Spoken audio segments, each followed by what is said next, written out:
तो प्रेम से किनका साधन आरंभ होता है? जो जगत में ही अपने प्रभु का दर्शन कर सकते हैं। आप ये सोचते होंगे कि ये तो बहुत घटिया भगवान होगा, जगत में अगर हम भगवान को देखेंगे तो घटिया होगा। तो मैं आपको विश्वास दिलाता हूं, जगत से अलग करके जिस भगवान को देखेंगे वो उससे घटिया होगा। क्यों? जगत में जब आप भगवान को देखेंगे तो जगत नहीं रहेगा भाई, और जगत से अलग करके जब प्रभु को देखेंगे तो जगत हमेशा रहेगा। तब चकाचौंध रहेगा कि कभी तो कहेंगे कि बड़ा आनंद आया, बोले कभी बड़ा बात हो रहा है। जगत से अलग करके जो भगवान देखा जाता है वो बहुत बढ़िया नहीं होता, वो बुद्धिमानों का भगवान होता है। और बुद्धिमान हमेशा सीमित होता है, सीमित। भाई कोई बुद्धिमान नाराज न हो जाता था। बुद्धिमान माने जो सीमित है, जो सीमित है। तो भाई जगत से अलग मानकर जो भगवान को देखने का एक उपाय, और जगत में भगवान को देखने का उपाय, और जगत को भगवान देखने का उपाय। जगत में भगवान, जगत भगवान, जगत से अतीत भगवान, तीनों तरह से देख सकते हैं। और तीनों ही साधन दृष्टि से मान्य है, और तीनों ही का महान फल है, ऐसी बात नहीं है। लेकिन भाई एक ऐसा साधन होता है जिसके आगे फिर दूसरा साधन उदय होता है। तो जगत भगवान ही है और कुछ नहीं है, ये विश्वास जिसको हो जाए, ये कृपा साध्य बात है भाई। ये विश्वास जिसको हो जाए उसका भगवान सबसे बढ़िया रहता है।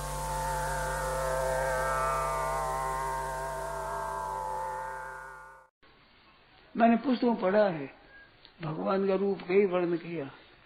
वो वर्णन करके आया कि सबसे बढ़िया भगवान कौन से? चतुर्भुजी, दो भुजी, सबसे बढ़िया वर्णन है उसका। भगवान बढ़िया कौन सा है? कहते सबसे बढ़िया भगवान है, सब जगत भगवान ही है, ये सबसे बढ़िया भगवान है। निर्णय किया है उसमें, ऐसा लिखा है कि भगवान की जगह जगत को देखता है वो तो है नास्तिक। जगत ही जगत है, वो तो नास्तिक है। और जगत में भगवान ही भगवान देखता है, वो आस्तिक है। सर्वथा आस्तिक वही है, सबसे आस्तिक, अधिक आस्तिक वही है। ऐसी पुस्तक में लिखा, मैंने पढ़ा। सबसे बढ़िया आस्तिक क्या है कि ये भगवान है साक्षात।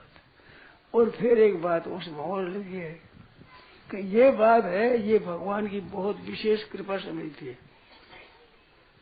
और फिर साधन करना नहीं पड़ता, आगे साधन से साधन पैदा होता है। तो कितना बढ़िया बात बताई, सबसे बढ़िया चीज, सबसे बढ़िया उपासना। और सब दिखने लग जाएगा साफ भीतर से। इतनी सोरी बात, इतनी बढ़िया बात मिलती नहीं है भाई, आती नहीं समझ में। अब अपने समझ लो, यही एक बात पकड़ ली, बस हृदय में दृढ़ता से पकड़ ली, आज तो बात मिल गई है। समझ में नहीं आवे तो परवाह नहीं, मान लो। आप पहले कोई बात सीखते पहले मान लेते हैं, पीछे पता लगता है। और करोगे क्या बताओ? सत्संग कर क्या करोगे? यही तो जानने चीज है, यही तो पकड़ने चीज है, यही तो धारण करने की चीज है।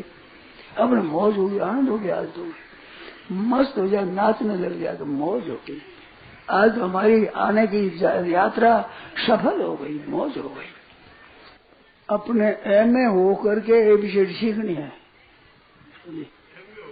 हाँ, हमें तो पहले हो जाना है, पीछे एबीसीडी सीखनी, एबीसीडी एफजी ऐसी पहले एमए हो जाओ तो सब कुछ परमात्मा एमए तो होगी। ऐसे ऊंची डिग्री कौन सी होगी बताओ? अब भजन करो, जप करो, कीर्तन करो, सत्संग करो, ये एबीसीडी सीखो मौज से। कितनी बढ़िया बात है। आचार्य हो गए, अब आई मंडी लगे होंगे, ये वो है वर्णन सब सीखो। ये तो कोई चीज भगवान को देनी थी, कोई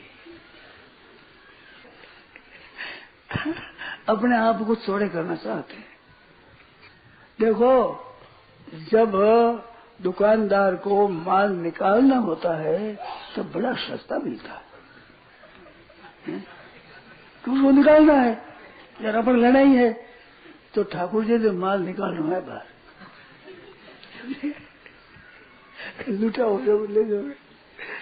मौका है, दुकानदार की मौका मिलता है कभी कभी। यार कैसी चर्चा होगी, अरे क्या भगवान के मन में आ गई, भगवान जाए अपना। अपने लाभ उठाओ, सब आज से ही मस्त हो जाओ, मौज हो गई।